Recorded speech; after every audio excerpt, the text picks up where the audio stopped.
আসসালামু আলাইকুম everyone, welcome my ইফরানা kitchen. সবাই কেমন আছেন? আশা করছি আলহামদুলিল্লাহ ভালো আছেন। আজ আমি করব মজাদার পোনা মাছ রান্না, যেটা গ্রামে বলে।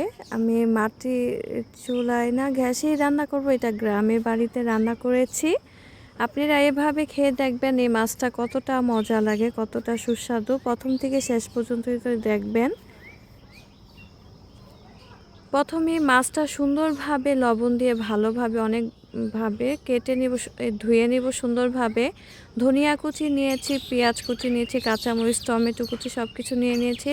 1 চামচ পরিমাণে আদা রসুন বাটা দিয়ে দিলাম।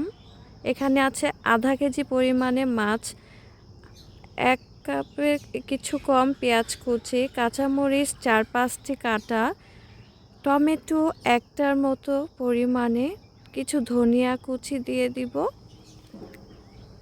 দিয়ে দিব হাফ চামচের একটু বেশি লবণ, আর হলুদের গুঁড়া হাফ চামচ,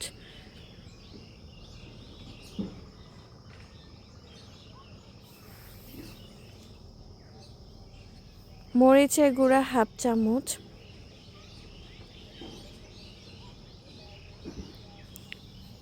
এখানে ধনিয়া গুঁড়া দেওয়া হয় নাই, আপনি ইচ্ছাগুলো দিতে পারেন। আর যেটা বলেছিলাম ফার্স্টে, হাফ চামচ লবণ, আর তেল দিয়ে দিব এখানে 4 চামচ পরিমাণে তেল, আর সরিষার তেল পরে দিয়ে দিব। ভালোভাবে এখন মেখে নিব। 2 চামচ পরিমাণে সরিষার তেল দিয়ে দিব। এখন সব কিছু উপকরণ একসাথে ভালোভাবে মেখে নিব।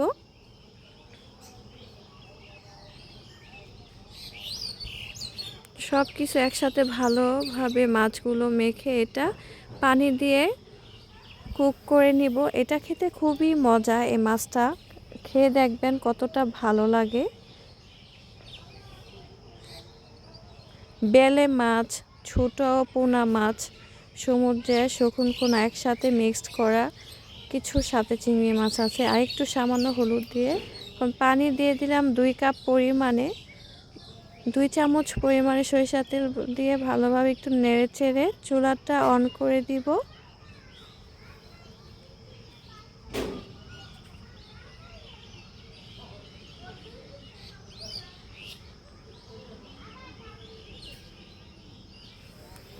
সুন্দরভাবে বলক এসে পড়েছে। এখন পানিটা কমে আসলে মাছটা কমপ্লিট রান্না হয়ে যাবে। আপনারা খেয়ে দেখবেন, এটা খেতে কিন্তু খুবই মজার।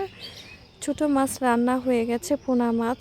সবাই আর কেমন লেগেছে আমার ভিডিওটা অবশ্যই কমেন্টসে আমাকে জানাবেন। সবাই ভালো থাকবেন। আল্লাহ হাফেজ। আসসালামু আলাইকুম।